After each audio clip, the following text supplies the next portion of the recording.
Good morning. कैसे हो बच्चे? अच्छे हो ना? हाँ, अच्छे ही हो गए। चलो, आज हम धोरण 5 में हिंदी विषय पढ़ेंगे। आज का हमारा न्यू पार्ट है सोच अपनी अपनी। आप सब लोग अपनी पाठ्य पुस्तक खोलकर बैठ जाइए। अभी देख लो, ये चित्र पाठ 4 में सोच अपनी अपनी चित्र देखिए और चित्र पर से आपको क्या क्या चित्र में है वो हिंदी में लिखना है। तो જો આ ચિત્ર પરથી તમને શું શું જોવા મળે છે, તો આ ચિત્ર પરથી તમને ગુજરાતીમાં આપણે કહીએ તો એક ગામનું ચિત્ર છે અને સવારનો ટાઈમ છે, બરાબર ને? અને સૂર્ય ઉગે છે, પછી ગાયો ચરાવવા માટે ગાયો ચરાવવા માટે જાય છે, પક્ષીઓ દાણા ખાવા માટે બહાર નીકળે છે, પછી બગીચામાં કેટલા છોકરાઓ છે? 3 છોકરાઓ છે, એટલે 2 છોકરીઓને એક છોકરો છે. રસ્તાની નજીક બગીચાનું ચિત્ર છે. 2 લડકિયા એટલે કે 2 છોકરીઓ પતંગિયા પકડે છે. એક છોકરો પતંગિયાની પાછળ દોડે છે. પછી સવારનો સમય છે, ત્યારે આ સવારના સમયમાં ચિત્રમાં તમને શું શું દેખાય છે? સૂર્ય દેખાય, પહાડ દેખાય છે, પશુ પક્ષી, ઘર, મંદિર, ઝાડ વગેરે તમને જોવા મળે છે ને? તો હવે હું हिंदीમાં बोलीશ। यह प्रकृति की गोद में से बड़े एक गांव का दृश्य है। सुबह का समय है, सूर्योदय हो चुका है। पक्षी दाना चुगने के लिए घोंसले से निकल पड़े हैं। चरवाहे अपनी गाय लेकर चराने के लिए निकल पड़े हैं। रास्ते के नज़दीक एक बगीचे का दृश्य है। बगीचे में 3 बच्चे दिखाई दे रहे हैं। 2 लड़कियां रंग बिरंगी तितलियां के पीछे दौड़ रही है। एक लड़का भी तितली के पीछे दौड़ रहा है। सुबह का सूर्य, पर्वत, पशु पक्षी, घर, मंदिर, पेड़ आदि के कारण दृश्य बड़ा मनभावन लगता है।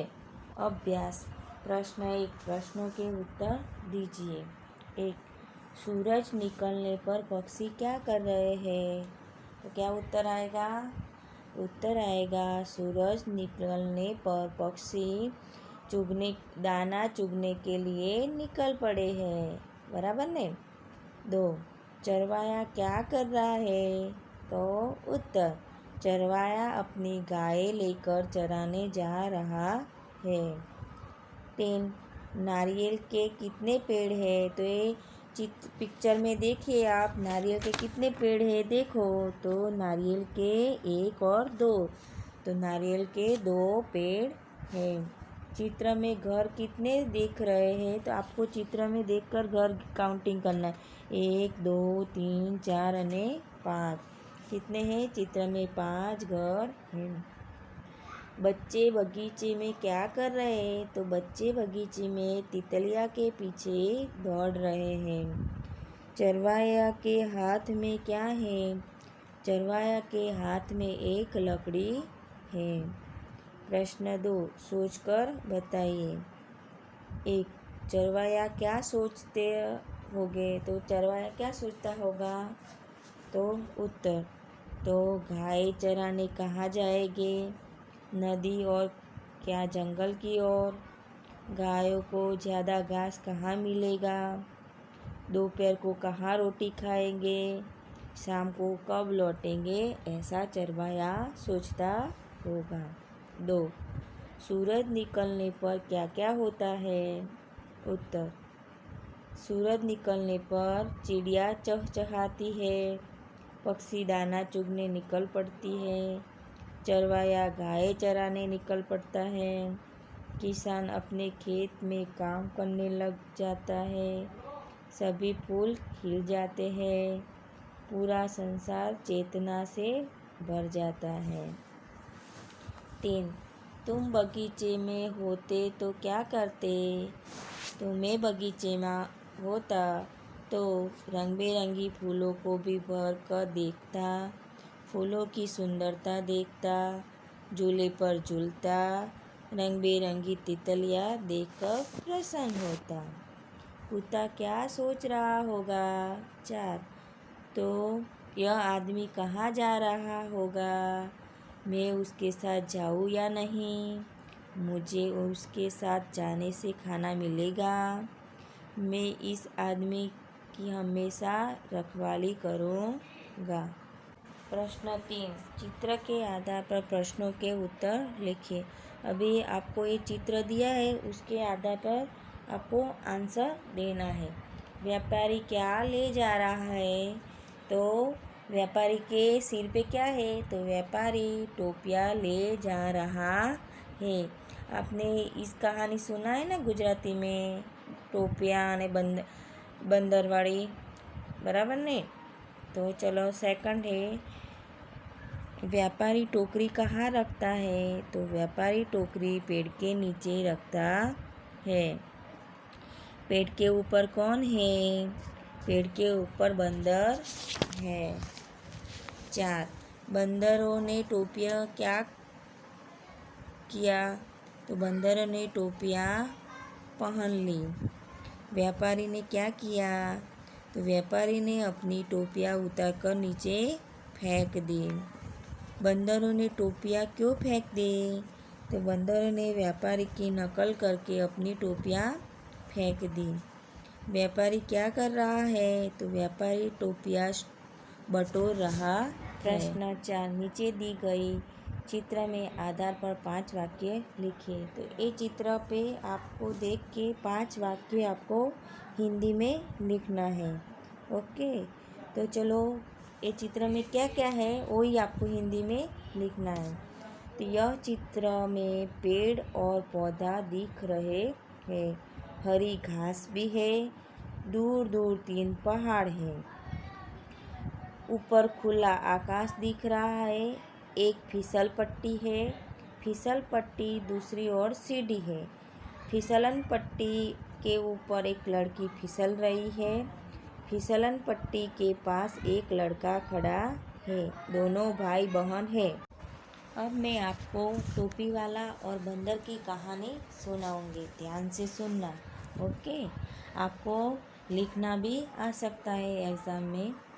एक दिन एक टोपी वाला टोपियाँ बेचने के लिए नज़दीक के गांव में जा रहा था।